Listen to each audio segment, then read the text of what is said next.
The Rockpile Report, the pettiest, hardest drinking Bills podcast. Welcome, everybody, to another edition of the Rockpile Report podcast. I'm your host, Bills season ticket holder Drew Gear. That's my producer, Chris Kruger. In studio with us tonight, Mr. Eammon Azizi from Q42 Barbecue. It's great to be here, Mr. Gear. It's great to be here. Real serious circumstances, you know, serious business that we have to get down to, guys. And we are here talking about the Bills' first preseason game. Guys, before we get into that, I kind of have a thing. Now, Eammon, you are fantasy football agnostic. Yeah, I can't. I don't want nothing to do with it anymore. Okay, so what happened to you? Like, what happened to you in your life that you said, to hell with this? So in high school, I had the board game for fantasy football. This was 94, 93. Oh, holy shit. And I ran a league at the lunch table. And it would take till Wednesday to get the scores because, like, Marion Butts would run for 90 yards on a Sunday night. And I couldn't get the scores out of the Carroll County Times till Tuesday because the game ended too late. So it was like a 4-day job of waiting for the Pacific games. So that, like, gave me a bad taste. Then I get older, and now it's all on Yahoo, and that's exciting. Wait. Yahoo? Uh-huh. We used Yahoo. Chris, in terms of fantasy football engines, you want to power rank them for me? Yeah, simple.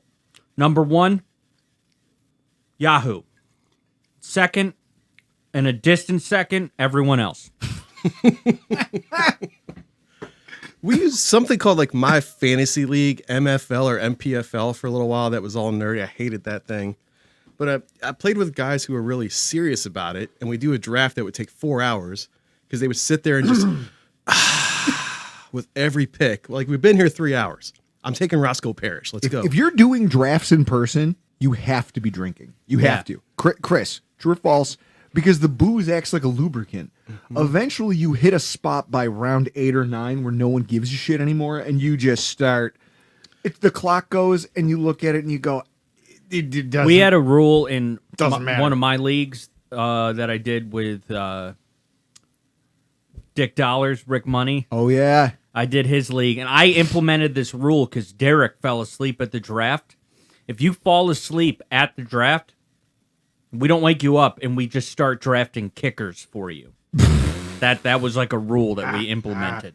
The other thing I love about the non-sober draft is that you always get the one guy, right? The guy whose just draft is going terribly. It's not going well for him. And it happens at least once a year. You get the guy who's like, you know what? Yeah, I'm stupid like a fox, and decides I'll start the run on kickers, or I'll start the run on defenses early. I know. The running back board, the ones that are left, like there's a couple good ones, and then it's like the bottom tier. I know. To force one or two of them back to me, I'll draft a defense and see if a couple people don't panic draft them. And then inevitably no one does. But that's the byproduct of booze. Mm-hmm. It gives you the confidence to dance in public. It gives you the confidence to sing karaoke. And it gives you the confidence to make terrible fantasy football decisions. Yeah, we didn't have a lot of booze at ours. It's a long story, but that also played into why I didn't enjoy it. Exactly. I picked Neil Rackers in the 6th round, I believe, once, just because I was so pissed off at the whole thing. Yeah. No, I've done that, where I've Hindenburged because I've been drunk and angry. So, fantasy football, it's back. And honestly, I'm almost getting to where you are. Now, I run a league. I participate in another league. Our listeners are very upset that we aren't bringing back Rockpile Fantasy for another season because I just don't care. I can't force myself to give a shit about fantasy football. Who loves anymore. the guy at the bar who screams, "That guy's on my fantasy team"? Like, who likes that guy? I can't take it. I got beat up by some of my friends once during a game. I'll never forget it. The Bills playing the Redskins, and it was the early 2000. You had to go back to like 2003, 2004, 2005, that era of the Bills. And Chris Cooley was on my fantasy team, and we were playing against him, and he was just massacring our linebackers. He had like 9 catches, 90-something yards. He had a touchdown, and here I am, like, the Bills are losing, so it doesn't matter. I'm celebrating. And everyone's just getting angrier every time I get happy about something Chris Cooley does, and they all turned on me like rabid dogs. Like, it finally just, the tide turned against me. It wasn't great. So that's where the rule got initiated. You cannot root for your fantasy players out loud if they're playing the Bills. Yeah, that's just poor taste. And realistically, I'm just tired. I'm old. My interests have changed. I care less and less about things in general. Fantasy football is quickly becoming one of them. Like, guys can nerd out over this stuff. Greg Thompson's in 100 leagues.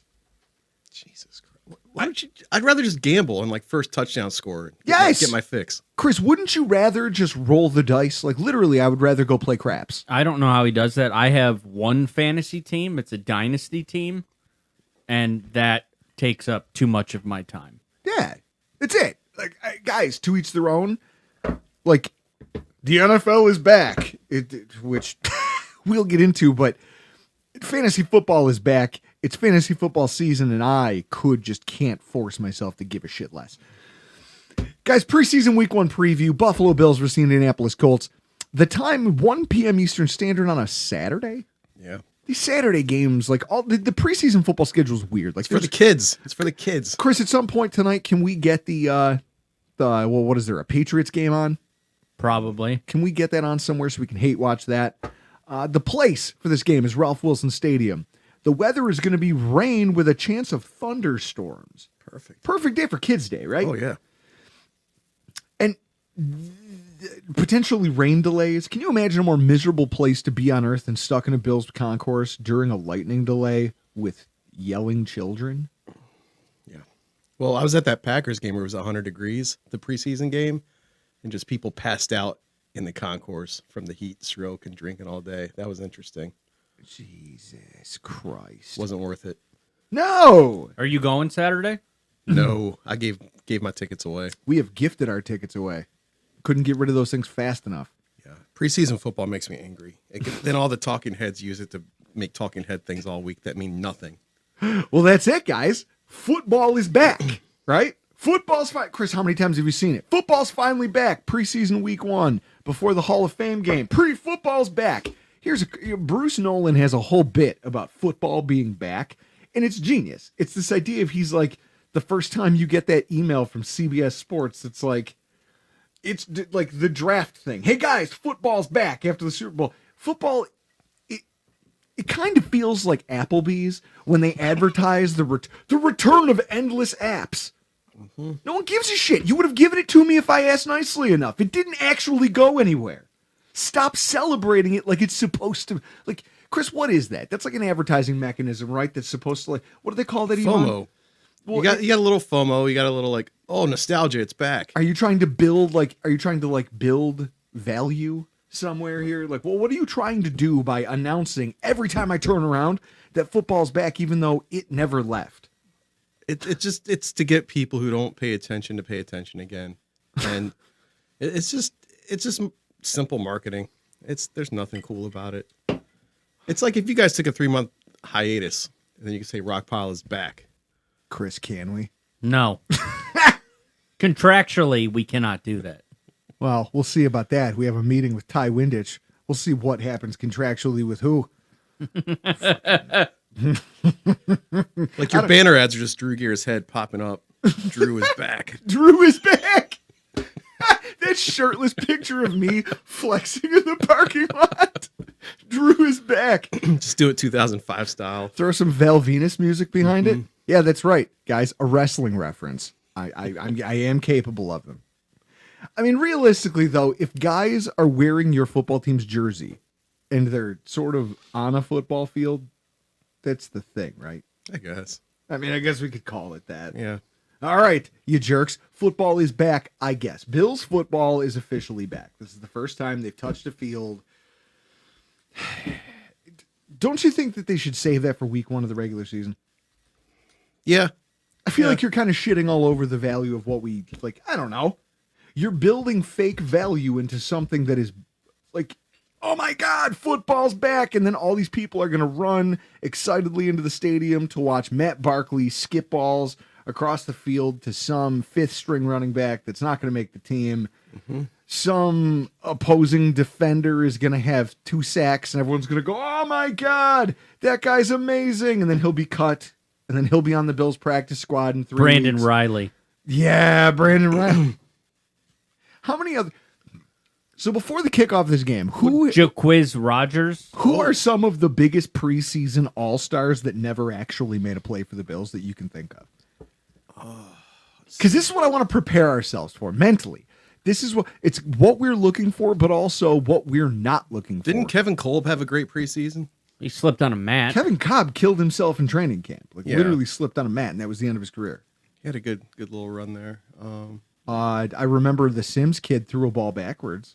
Yeah. That was pretty great. Who else? Who are some of the players you remember having good camps that everybody like? Naaman Roosevelt. People how come that guy? If you guys listen to Greg the Sports Bully, there's fucking, what did he say? Was it Andre Lee Jr., linebacker, whatever? Who's the kid? He was like, oh, well, if you gave that guy the same amount of playing time as Tremaine Edmonds, he'd make way more splash plays. It's like, from what? Who was the guy from The Virginia preseason? Tech? The Virginia Tech running back, Blackwater. Is that Blackshear. Blackshear? Hey, that pissed me off. He went on to play for Carolina and scored rushing touchdowns in back-to-back games. Yep. He looked really effective. I don't know where the hell he is now. Because can you give that a goog? Who? Raheem Blackshear. You want to tell me where he is right now? I think he's on a roster. I'm sure he is. He might still be in Carolina, given how they He used is. him last year. Damn. He is still with Carolina. So this is one of those things. Like you'll have these. Who was the latest rugby player to not make the NFL? What was his name? Christian Wade. Christian Wade. When he ran that thing back for a touch, when he had that first touchdown, and everybody made such a big deal about it. Yep. It's like, guys, it's a rugby player in the preseason. That guy's never really touching a football. The big wide receiver had a few catches in the Texans playoff game. What was it? Duke? Not. Yeah, Duke Williams. Duke Williams. Yeah. He doesn't play anywhere. Nope. No, it's just all these preseason all-stars. So let's all make a pact together that we're not going to overreact to anything we see here, correct? Correct. Yeah. All right, are we in? Guys, you listening to this at home, you better be in. I will be checking, all right? Like this, I will be checking in on you to make sure that, and I know who you are, some of you, because you're like me. You like to get drunk and overreact to things. I'm telling you now, let's make a pact, you and me. We're in this together. No overreactions. Now, with that said, here's what I am looking for. First of all, Chris, the most interesting thing of the entire game isn't even in a Bills uniform. Anthony Richardson is going to start the game for the Colts.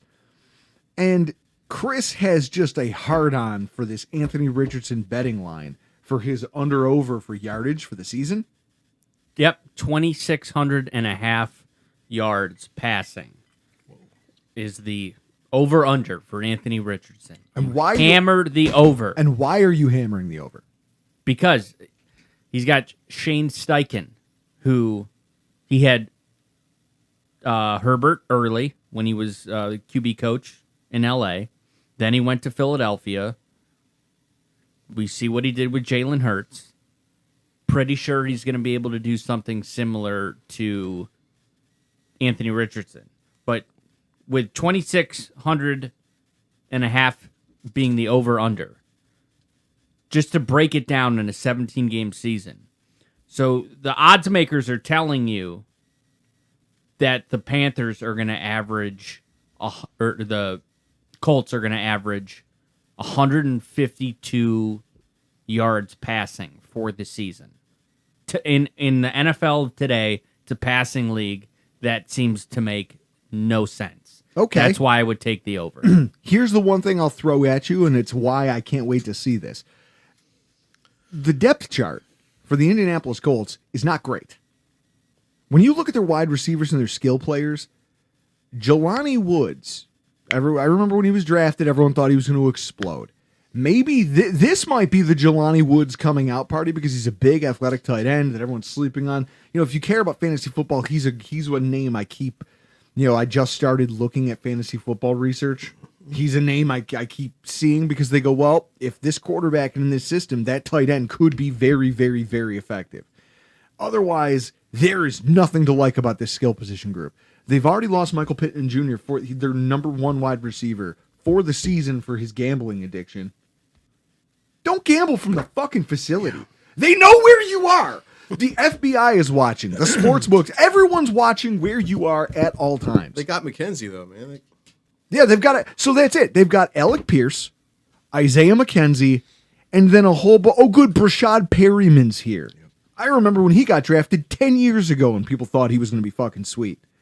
So I'm interested to see how Richardson looks with that group of skill players, because it's going to tell you a lot about how talented he is, right? Mm-hmm. You don't think... You watch Josh Wait, Allen. hold on. You don't think Shane Steichen can scheme up to get Isaiah McKenzie open? You can get him open, Chris. That's almost never been the problem. Is the turf monster going to get him again? Is he going to hang on to the football? Well, they seem kind of messy up there in Indianapolis too, with Irsay and things. Irsay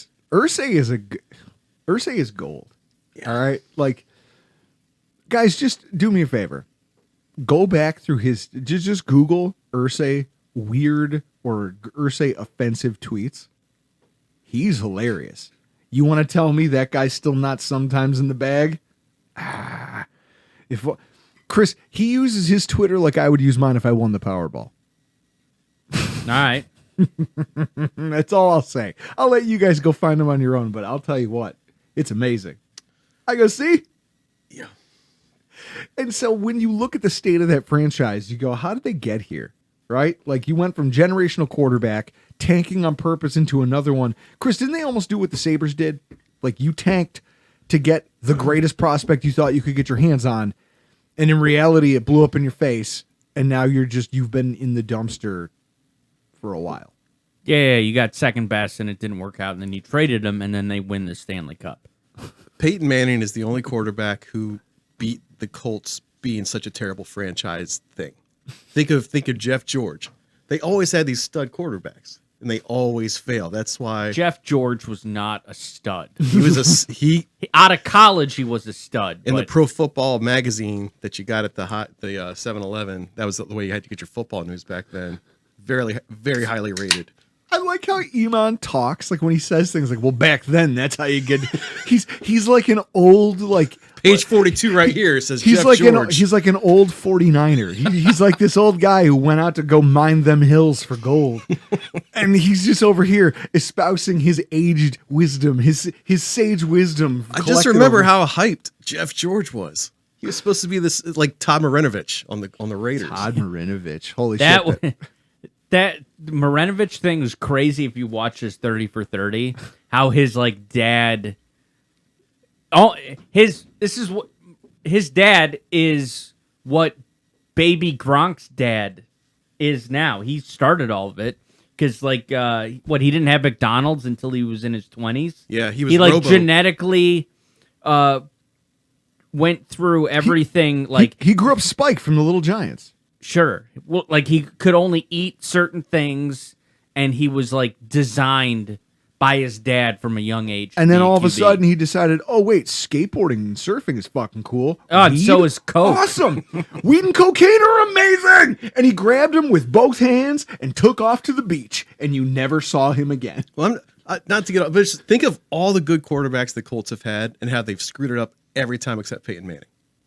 That's actually pretty accurate. Even so Chris, now that almost makes me want to fade your bet. The other thing I'm interested to see about Anthony Richardson is historically our defense has done pretty well against running quarterbacks. We outside like a fingertip grab from Zay Jones away from beating the Carolina Panthers the first time we played Cam Newton when he was still like fading but in his like ish prime. Like he was on the downside, but he was still pretty good. That game we played him there. Then there was we've done. Even though like we lost to Lamar Jackson when we played him in 2019, but then we beat him in the playoffs and we beat him again last season. We seem to do well against running quarterbacks. Quarterbacks who are mobile, who kind of rely on moving the pocket and getting outside and making plays with their legs. We do well against those quarterbacks. Because we lose always on chunk pass plays. Yeah. That's how we always lose. And That's why the Bengals killed us. Yeah, so if you can't generate that, then we do well. Like if we can't move you off your spot, but if you move off your spot, So I'm interested to see how this defense reacts to this quarterback at this point where they are. They're obviously not going to be playing with a lot of starters. But philosophically, do the bones of what our defense used to be still exist without Leslie Frazier here? The only thing to watch Saturday is who's at MLB. Who's MLB? Well, and this is it. So this is, if we're returning to the Bills, I think it's the inactives first, right off the bat. That's going to bring a lot of focus on the depth chart, right? By announcing that Diggs, Allen, and a bunch of other key players are already going to be sitting on the sidelines, it's safe to assume that this game isn't going to incorporate a lot of the first-team offense or defense. Now, a lot of people would hear that and go, well, this is a snooze fest. I don't give a shit about what the depth chart says or who is and who's out, who's it. But to me, it means a lot because it tells you how seriously you should be taking some of these competitions throughout the next two games, or whether or not you can just lock one up and say, hey, that's the guy. They've already made a decision. So certain players are going to get benched, and it's going to tell you something. Other times it might be a little bit murky. And I can fine tune this for you though. Dalton Kincaid. I expect him to play with the first group and come off the field. You know what I expect? What? I expect for you, as you can see right here, I expect you going forward to spell his name correctly. Nope. It's a hockey all over again. Kincade. Nope. I think autocorrect got me, but either way, I don't give a fuck. There's no way autocorrect works with people's names. It is if you have someone who you know whose name is Kincaid and you saved them in your things because you were tired of it showing the red line every time you write that person's name. iPhones used to turn my name into Salmon. So my buddy Cooper still calls me Salmon. I was going to say, I'm going to... Oh, that's coming back, Eammon Azizi. Holy shit. What I want to see out of Dalton Kincaid is this idea that, he's going to be playing, but are they playing him in lieu of some of the slot? I expect Deontay Hardy to sit. And based on what they invested in him and where, the way the team has talked about him, I'm assuming he is the front runner at slot. I don't know, but I'm assuming. I expect that Kincaid's going to take some of those reps, and he's going to take a little bit of that, at least in the early goings, just to see him up against other players who aren't all-pro linebacker Matt Milano. And who aren't the guy, Teron Johnson, and who aren't these high-end players that we have on defense. Because Knox is probably going to sit, correct? I would think so. I would think so, Chris, right? You're not going to risk him now. No. Okay? And I expect Morris to do a lot more of the inline tight end activity. And by the second half, what you're going to see, and this is another point that I'm looking at, there is a battle here to be had between Quentin Morris and Jay Sternberger. And it just depends on... I think the preseason is going to do a lot for both those players. Where'd Sternberger come from? He was drafted by the Saints and then... Or Green Bay. And then went to the Saints. And then we now have him on our team. He's one of those players who was drafted as less of a blocker, more of a wide receiver type. So it depends on what you want out of your He never tight end. played for the Saints. I don't know why you think that. I think they had him in for camp. All right. Well, either way. Because he didn't play in 2021. Yeah. So he was on their roster for training camp when he left Green Bay. We'll do a double check on that. We'll go to... Take a look at his Wikipedia. Wikipedia. I don't know why, but I Citation needed. No. Nothing? Just Nothing. Green Bay and then out of the league Green in 2020? Bay, Seattle practice squad. Okay, Seattle. Washington Okay. football team. Steelers practice squad. Why did I think the Saints? Stallions. Who's the Saints tight end then that they picked up?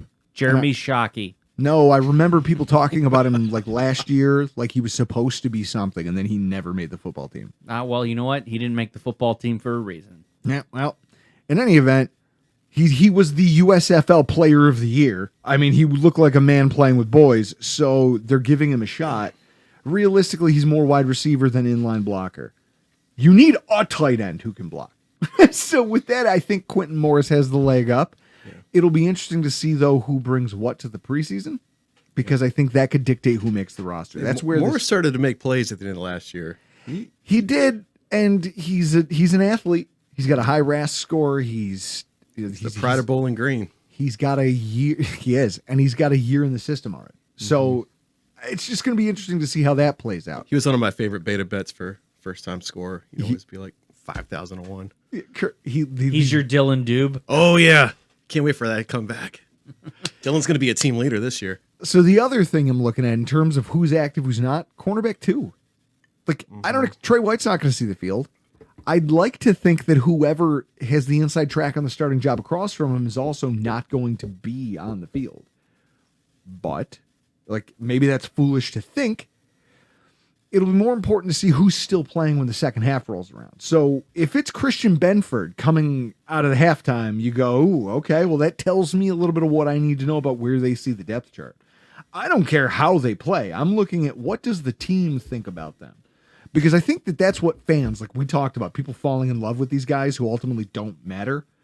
That's what does it. They watch the game on the field and they're looking at it less from a perspective of what does this tell me about the team's philosophy?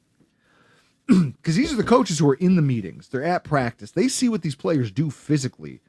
It's not that they don't need to see it on the field, but they're using the field kind of the way we use our tailgates as a test kitchen. Hey, we have an idea. Let's see if this idea works, because we also have an idea of what's actually going to work, but we want to test this first. And that's the NFL preseason. And so with that in mind, you're talking about putting out who you think can be a good supplemental cornerback. If they make whoever they make inactive, Chris, if there's 2, like if it's Trey White and Dane Jackson, then you can take, mad as you might be, you can take that away.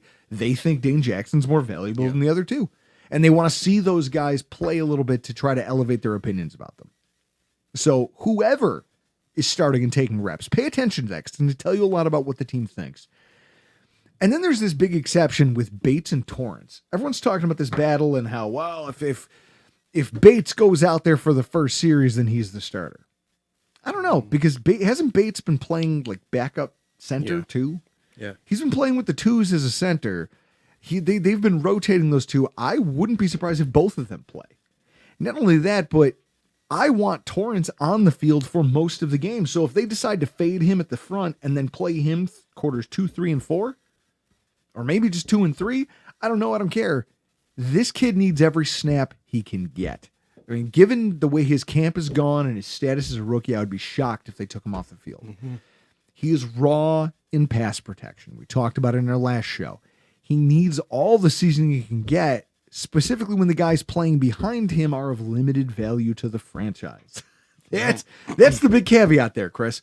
You want a guy that you can put a guard out there and say, hey, go protect this guy. And if you get him killed on a bad pass rep, we're not going to say it doesn't matter, but it doesn't matter. If you get Kyle Allen murdered on Saturday, no one's going to hold it against you. Yeah. You're learning. Yeah. We understand this. And it's just, I don't know. Like, you watch what he's shown. He can win against some of the smaller players like a Boogie Basham because his combination of a little bit of speed, but also just his sheer size against a lighter player, he wins because he just uses his leverage.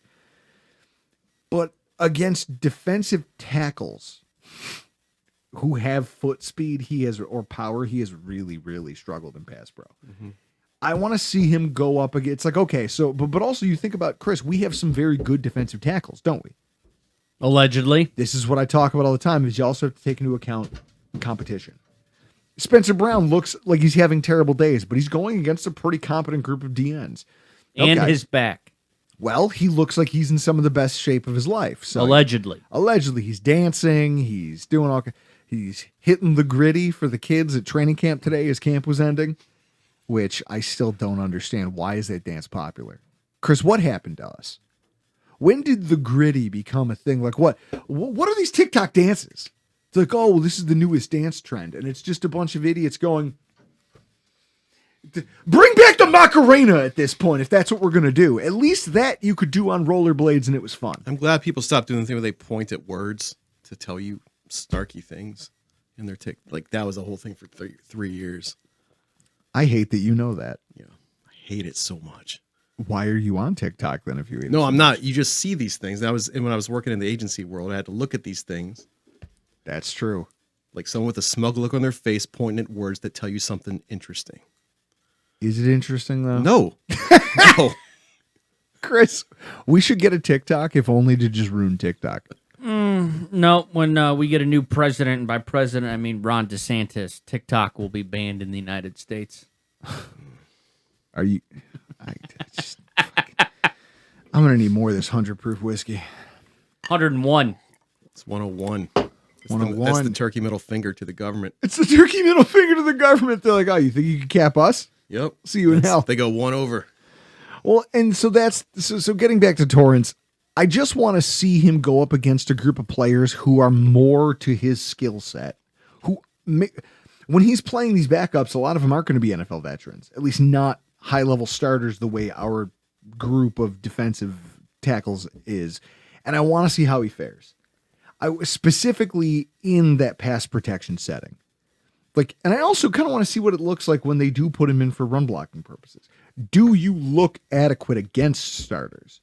Mm-hmm. If the Colts don't play, because I'm assuming the Colts will not play their starting D tackles. I don't think DeForest Buckner is suiting up. No. I just don't see that. It would be cool to see the two of them go, even if only it meant that Matt Barkley would get his lunch eaten at least once. I'd still like to see what that looks like. I want to see how he looks when they do go to run fits and whether or not he looks like he belongs on a starting NFL line in that capacity. Because as long as he can nail that down, we can grow your pass pro. But if you can't run block, like Cody Ford was touted as this guy who could do it all. He failed at both. He was a terrible run blocker and a terrible pass protector. At least show me that you are high level at something. Mm-hmm. And then we'll work from there. That's it.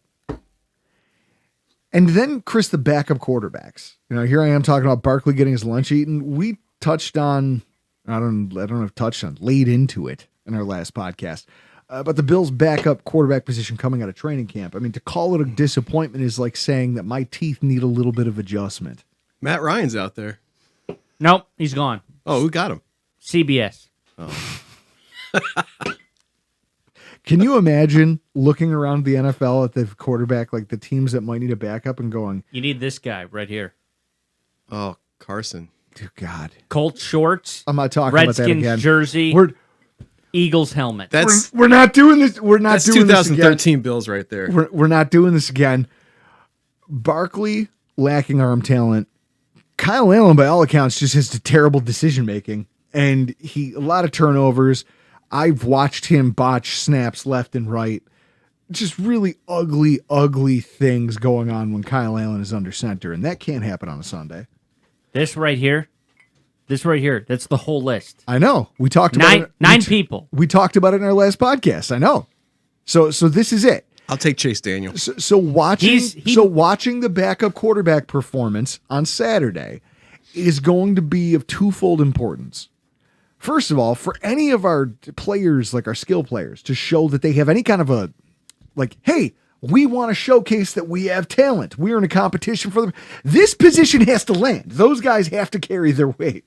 Because otherwise, this TE2 competition we're talking about, this slot rotation that's developed, slot receiver 2, 3, whatever, if they want to show that they could be a potential starter or that they deserve a larger snap share, they need competent quarterback play in order to put that on the field. And that's why I say that this is kind of a test kitchen. It's not the be-all, end-all. Because no smart coach would say, hey, I know I have two bums as backup quarterbacks. I'm going to let them make my decisions for me as to who's good and who's not. They already know. They're using this as a litmus test for different ideas that they have. Kyle Allen is the player I expect to get the starters reps, with Barkley getting second half action. And if they can't, then it's going to raise a lot of eyebrows as to what the hell this team is going to do before week 1 to ensure that if Josh Allen misses any time, it's not an immediate nothing burger of a football game. Do we have a fourth string? No, we only have those 3. Oh. And for everybody thinking oh, you're making too much of this, here's a stat. Last year, 22 different teams had to turn to a backup quarterback for at least one game during the regular season. That's more than 2/3 of the NFL. And there were 3 backup quarterbacks playing in the wild card round. Tyler Huntley, who almost won, Skylar Thompson, who almost won, and Brock Purdy, who did win. 3 backup quarterbacks were required to play in the first round of the playoffs. We probably should have played Keenum at least once last year. And yeah, you could argue that Cleveland game where everyone's like, well, what's going to happen? The Vikings game was the one right after the Jets won, and then the Yep. Cleveland. Yep. So obviously, Josh Allen's built like a tank. And even injury to his UCL couldn't stop him from winning games for weeks after the injury happened. And that's good, because of the 10 teams that didn't have to start a backup quarterback, all but 8, Green Bay and Detroit, made the playoffs. Health and talent are what win in the NFL. If you're talented, you can win games. If you're healthy, you can win games. If you're healthy and talented, you can maybe go win a Super Bowl. The Bills found out last year, if you're talented but you're not healthy, you eventually gas out. You can only go so far on emotion, and when that's all you're running on, it peters out pretty quickly. That falls apart pretty fast.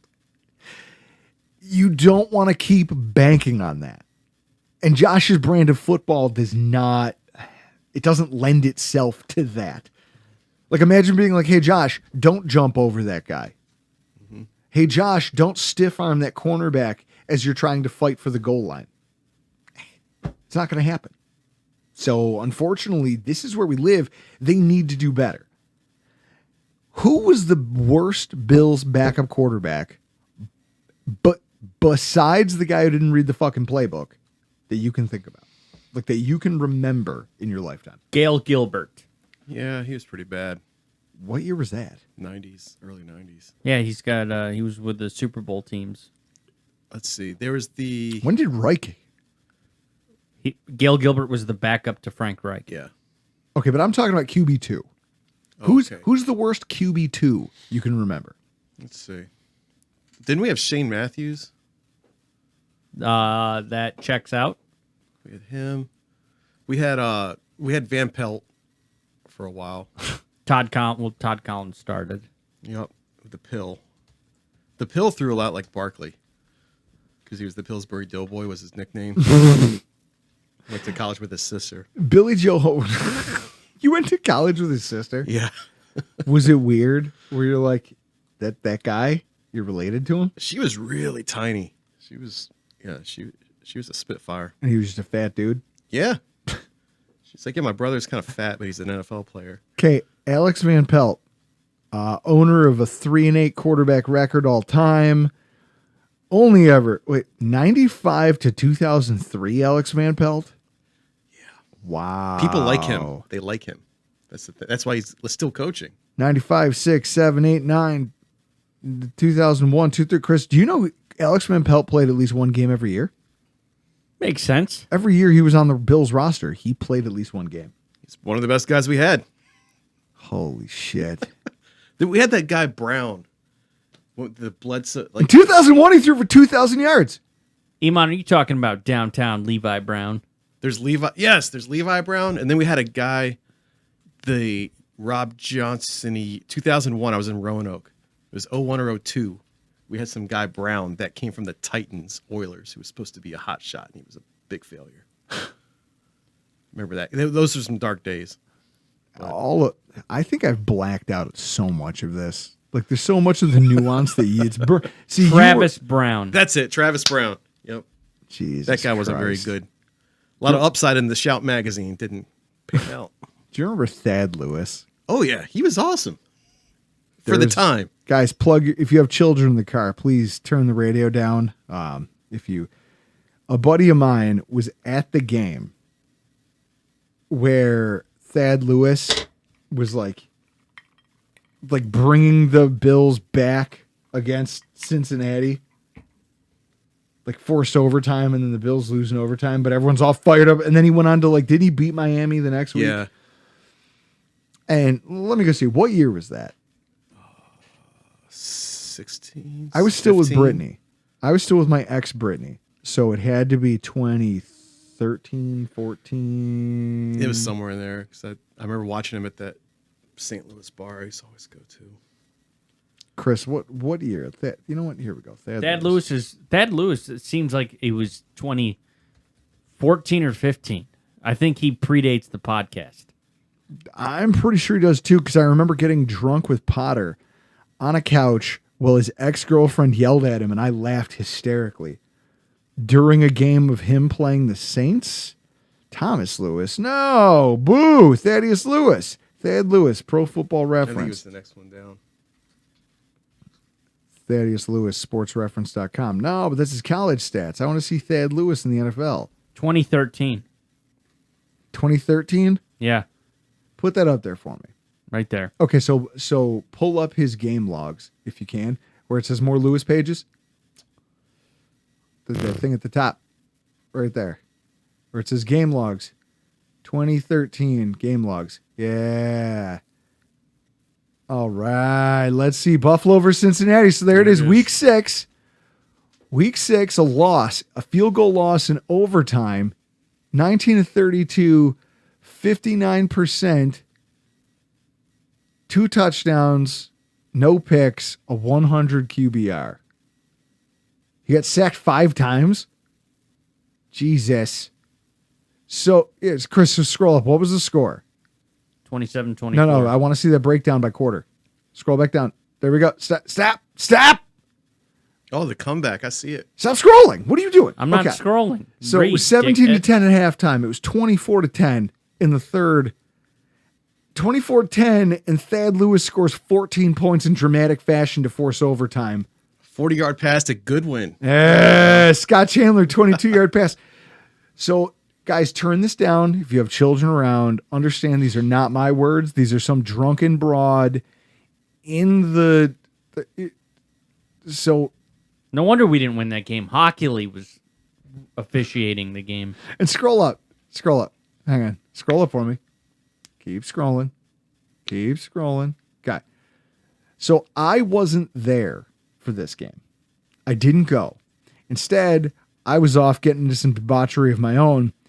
And a buddy of mine who took my tickets, I remember him saying that he ran into some hammered girl in the concourse during halftime. And he was just like, she's bombed. She's like weaving on her feet. So he's like, it would be funny to ask her questions about football. So like, she's not going to know. And he goes, so what do you think about overtime? You think we're going to win? And she goes, hell yeah, we're going to win. We got Thick Dick Thad Lewis on our team. And he just bursts out laughing. He goes, these women are already nicknaming these people like Buffalonians. He goes, if anything, that's the problem with us, is that we are so quick to latch on to anything that looks better than painful mediocrity. He goes, this right here is a symptom of what's wrong with all of us. We haven't touched greatness in so long that we'll accept literally anything as the next coming of Jesus. In Todd, we trust Collins. I love the fact that the Bills were 2-4 at that time. Yeah. That's crazy. Todd Collins.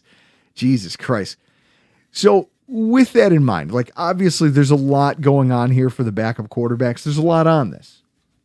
And then, I don't know, Eammon, like, is there anything else? I mean, the middle linebacker rotation was going to be cool right up until camp today. Yeah. And then Bernard pulls his hamstring. Yep. So now what? Like Balin Spector, maybe he tiki barbers his way into this thing and runs away with it. I don't know. Realistically, the coaching staff knows what it wants. I just hope it's not my nightmare scenario of Terrell Dodson, because he was an undrafted free agent for a reason. There's a reason that the team let him languish on the market for a while before re-signing him, and no one else kicked the tires.